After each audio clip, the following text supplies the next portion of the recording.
Reopening Ontario Act is set to expire December 1st of this year. However, Sylvia Jones, the Solicitor General, tabled a motion the week before, 2 weeks ago at this point, to extend it to March.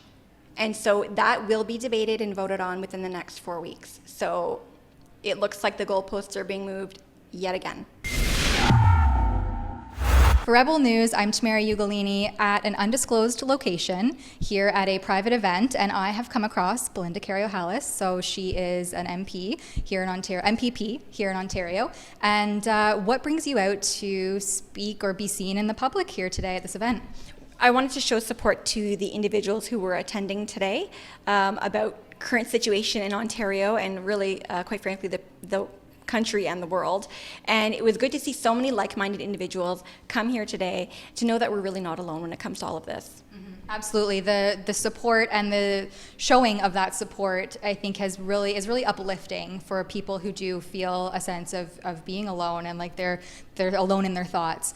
Now, most recently, it's come out about, the New Blue Ontario Party that you yourself and your husband, Jim Karahalios, have formed, and how there's some segregation happening within sort of the freedom movement, and namely Randy Hillier starting this division, I suppose, of the federal PPC party. Do you want to speak on what's happening there? Yeah, it's a little confusing and disappointing. So, when I first got kicked out of caucus, the PC party in July of 2020, for voting against Bill 195, the Reopening Ontario Act, we had a lot of people approach us saying, you guys should start a federal party.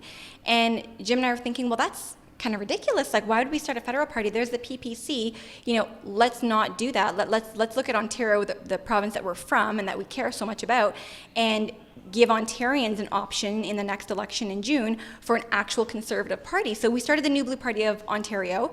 That was registered end of last year, so 2020.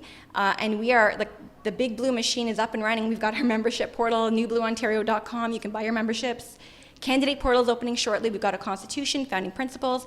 We've got the whole thing. So when Randy came out last weekend saying he was starting a party, it was a little peculiar as to why, because he said on multiple occasions that he didn't want to lead a party.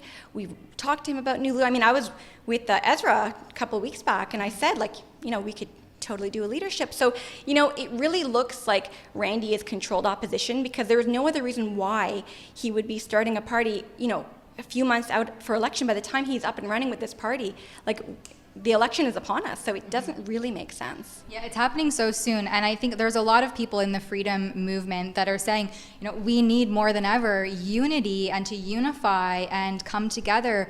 And it seems almost intentional that these splits and these divides are happening. I mean, can you touched on it a little bit, but do you think there's an intent there to harm the movement, to correct these restrictions? Well, it does seem, like I said, like Randy is controlled opposition and working with the PC party. He never criticizes Doug Ford. He is not at the legislature. I mean, I'm very vocal. I'm at the legislature all the time. I have to go for the antigen testing twice a week in order to access it, because I won't discuss my vaccine status. I think it's nobody's business. And so I'm asking the questions, I'm debating, I'm voting, and I'm not missing these things. And I did so even while my husband was going through chemotherapy and getting better. So, I do question why Randy isn't at the legislature and why he isn't questioning Doug Ford. And because it's not just COVID policies that Doug Ford has gone hard left. It's everything. He's spending more than the Liberals before COVID. There's so much more to this than just COVID. And so, I stop and ask myself, and I would encourage others to also question that as well. Mm-hmm. A lot of people have been saying recently that Ford is the new win. And so that kind of, it's funny because they start to mesh a little bit together visually, which I find just hilarious on my own. But looking toward the June election, what do you think, what kind of outcome can voters expect, or what are the polls looking like, or what do you expect them to start to look like here? So we have over 100 riding associations registered with Elections Ontario. We're looking to get candidates in every single riding. I have a lot of hope. That people are waking up and they want an option. And it's not just people who are disenchanted with the PC party of Ontario. There are people who traditionally don't vote at all. It's former Liberals, it's former NDP. We have a lot of support from all kinds of different individuals across the province. And, you know, I'm not going to count our chickens before they're hatched. I will be running again in the riding of Cambridge. I know Jim Karahalios, my husband, leader of the New Blue Party, will be running as well, obviously. And we'll see what happens. But, you know, we've been working on this for a while. The train is running and we're going to keep going. So great. Well, I wish you all the best. And then just, I guess, two more questions. But election time aside, the Reopening Ontario Act is set to expire in December, right? So what do you anticipate there? Okay, so how much more time do we have? So the Reopening Ontario Act is set to expire December 1st of this year. However, Sylvia Jones, the Solicitor General, tabled a motion the week before, 2 weeks ago at this point, to extend it to March. And so that will be debated and voted on within the next 4 weeks. So it looks like the goalposts are being moved yet again. To be expected. And I think one thing that I heard here at this private event was, are there shifting goalposts or are they just invisible? And so that kind of resonated with me. In closing, do you have a message? I guess you'll be doing call to actions. Do you have a message for your voter base, for people in legislature?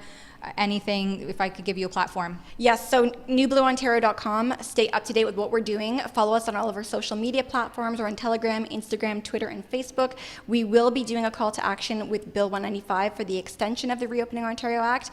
But it's not just that. It's all the rubbish bills that the Ford government are putting forward for the next 4 weeks. So stay tuned, stay updated. Know that you have someone in the legislature that will speak on your behalf. And thank you so much for your support.